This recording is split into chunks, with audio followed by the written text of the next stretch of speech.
అవకాశం ఇచ్చిన పాస్టర్ గారు కూడా నా వందనాలు.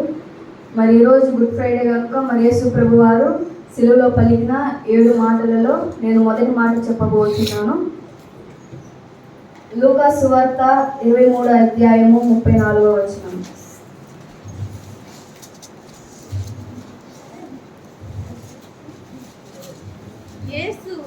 యేసు తండ్రి మీరేమి చేయుచున్నారో వీరెరుగరు గనుక వీరిని క్షమించమని చెప్పాను. వారు ఆయన వస్త్రములు పంచుకొనుటకై చీట్లు వేసిరి. యేసు ప్రభు వారు సిలువలో పలికిన మొదటి మాట, తండ్రి వీరేమి చేయుచున్నారో వీరు ఎరుగరు గనుక వీరిని క్షమించండి.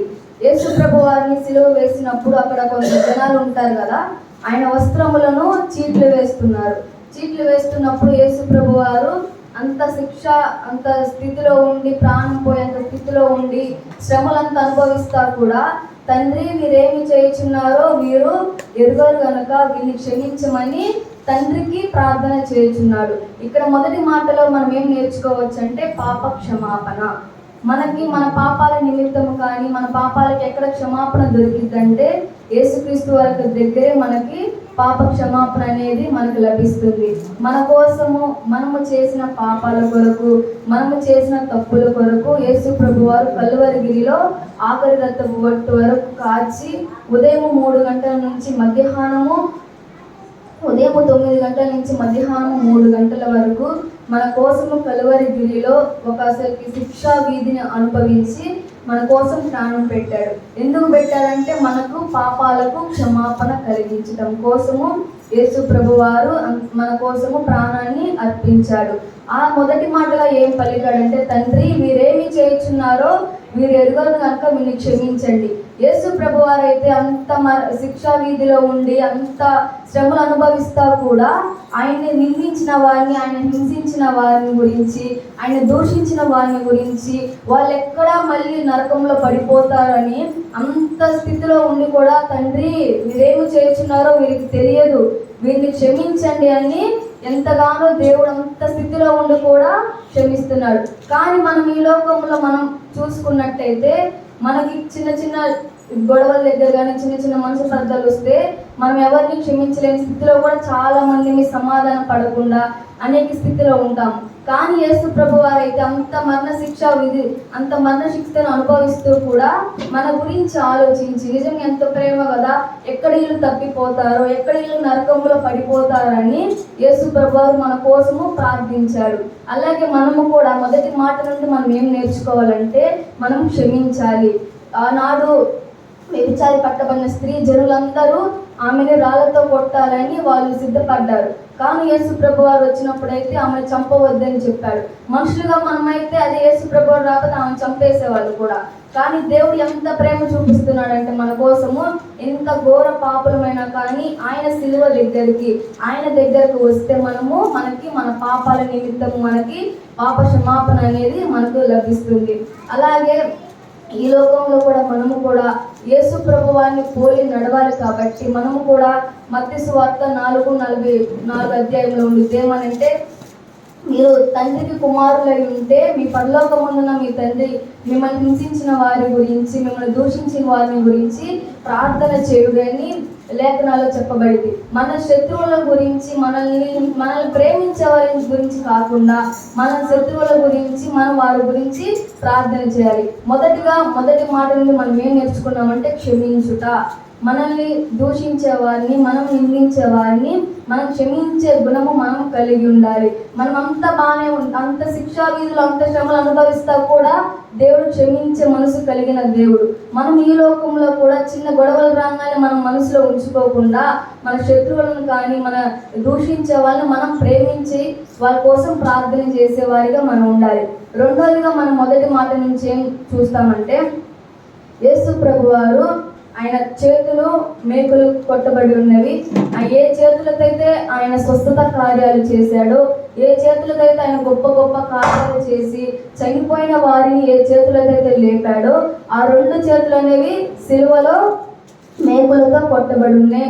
ఏ కాళ్ళతో అయితే వీధి వీధి తిరిగి సువార్త ప్రకటించాడు, ఊరు ఊరు తిరిగి సువార్త ప్రకటించాడు, ఆ కాళ్ళకు కూడా మేకులు కొట్టబడి ఉన్నాయి. ఇంకా యేసు ప్రభు వారి కార్యాలు చేయడానికి కానీ ఆయన చేతులు సిలువ మీద అలానే ఉన్నాయి. ఆయన నడవలి ప్రశ్నించడానికి కూడా ఆయన కాళ్ళు మేకులతో కొట్టబడి ఉన్నాయి. ఇంకా ఒకటి ఏమందంటే నోరు. ఆ నోరుతో ప్రార్థన చేస్తున్నాడు. అంత శ్రమ అనుభవిస్తే కూడా ప్రార్థన, అంత శ్రమ అనుభవిస్తే తండ్రి వీరేమి చేస్తున్నారో వీరు ఎరుగరు కనుక వీరిని క్షమించిందని ప్రార్థన చేస్తున్నాడు. మనం ఒంటరి అయిపోయాడు. ఎలా అంటే నోరు స్వార్థ ప్రకటిస్తే వినటకు ఇదివరకైతే తన శిష్యులు వాళ్ళందరూ జన సమూహము ఉండేవాళ్ళు, స్వార్థ ప్రకటిస్తే అందరు వినేవాళ్ళు. కానీ బోధించటకు చెప్పినా వినటానికి ఎవరు లేరు. ఒంటరి చేశారు, ఒంటరి అయిపోయారు. చేతులు మేకులతో గుచ్చబడి ఉన్నవి, కాళ్ళు మేకులతో గుచ్చబడి ఉన్నవి. అలాంటి సమయం అప్పుడు ఏమీ లేదు, ఇంకా నోరు ఒక్కటే ఉంది. తండ్రి వీరేమి చేస్తున్నారో వీరికి తెలియదు దేవా, వీరిని క్షమించండి అంత మరణ శిక్ష వీధిలో ఉండి కూడా ప్రార్థన చేస్తున్నాడు. కానీ మనం ఈ లోకంలో మనం అంతా ఆరోగ్యంగానే ఉన్నాము, అంతా బాగానే ఉన్నాము, కానీ దేవునికి మనం ప్రార్థించే స్థితిలో చాలా మంది లేకపోయాము. చేతులు కాళ్ళు పోయిన తర్వాత, నోరు పోయిన తర్వాత మనము పాడాలన్నా పాడలేము, దేవుని సువార్తను ప్రకటించాలన్నా ప్రకటించలేము, దేవుడి కోసం మనం పరిచయం చేయాలన్నా చేయలేము. కానీ యేసు ప్రభు వారి కాళ్ళు చేతులు ఏమి అన్ని సిలువలో కొట్టబడి ఉన్నా కానీ ప్రార్థన చేస్తున్నాడు. ఎంత గొప్ప మనం ఈ మొదటి మాట నుంచి ఎంత గొప్ప పాఠం నేర్చుకోవచ్చు అంటే, అంత శిక్షా విధిని అనుభవిస్తూ కూడా ప్రార్థన చేస్తున్నాడు. మన జీవితంలో కూడా మనము కూడా ప్రార్థన చేసే వారిముగా, మనం దేవుడికి ఎక్కువగా ప్రార్థన కేటాయించే వారిముగా మనము కూడా మన జీవితాల్లో అనుదినము ప్రార్థన చేసే వారిగా, ఎవరి కోసం ప్రార్థన చేయాలంటే మనల్ని నిందించిన వారి కోసము, మనల్ని హింసించిన వారి కోసం, మనల్ని దూషించిన వారి కోసము ప్రార్థన చేయాలి. లూకా సువార్త 3:21 చూసినట్టయితే, ప్రజలందరూ బాప్తిస్ము పొందినప్పుడు యేసు కూడా బాప్తిస్ము పొంది ప్రార్థన చేయుచుండగా ఆకాశము తెరవబడి. ఇక్కడ చూసినట్లయితే యేసు ప్రభువారు బాప్తిస్ము పొంది ప్రార్థన చేయుచుండగా, దేవుడు ప్రారంభము కూడా ప్రార్థనతోనే ప్రారంభించాడు, ముగింపు కూడా ప్రార్థనతోనే ముగించాడు. అలాగే మన జీవితాల్లో కూడా ప్రారంభం కూడా ప్రార్థనతోనే ప్రారంభించాలి, ముగింపు కూడా ప్రార్థనతోనే మనము ముగించాలి. అలాగే మత్తయి సువార్త 5:44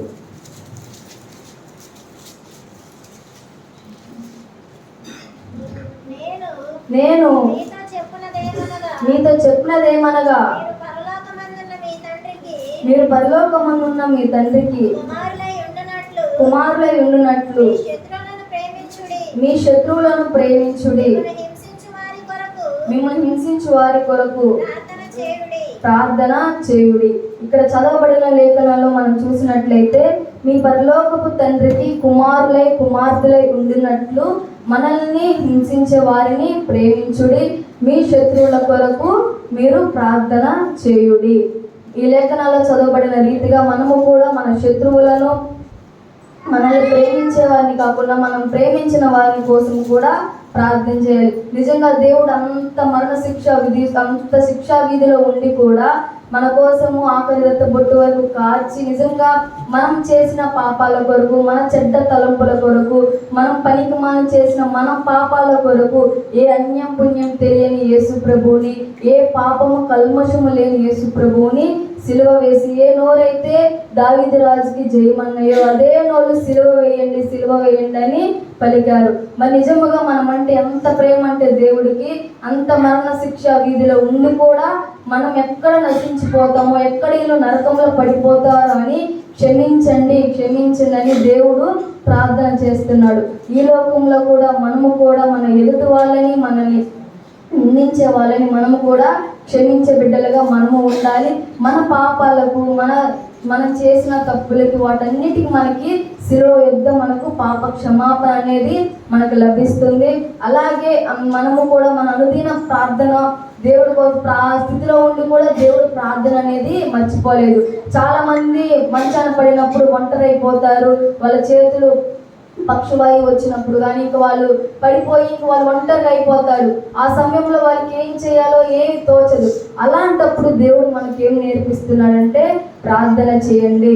ప్రార్థనకు మించిన పరిచర్య ఏదీ లేదు. యేసు ప్రభువు తన సేవను ప్రార్థనతోనే ప్రారంభించాడు, ప్రార్థనతోనే ముగించాడు. మన జీవితాల్లో కూడా ప్రార్థనతో ప్రారంభించి ప్రార్థనతోనే ముగించాలి. మన ఎదుటి వాళ్ళని, మనం దూషించే వాళ్ళని, మనం హింసించే వాళ్ళని, అందరి మన శత్రువులను కూడా మనం ప్రేమించి యేసు ప్రభు వారి వలె ఎలా అయితే ఆయన క్షమించాడో మనము కూడా క్షమించే మనసు మనం కలిగి ఉండాలని నేను ఈ మాటలు తెలియజేస్తున్నాను. ఇచ్చిన వాక్యం దేవుడు దీవించి ఆశీర్వదించును గాక. దేవుని బిడ్డలారా, మంచి వాక్యాన్ని మనం విన్నాం. మనం ఎవరిని ప్రేమించాలో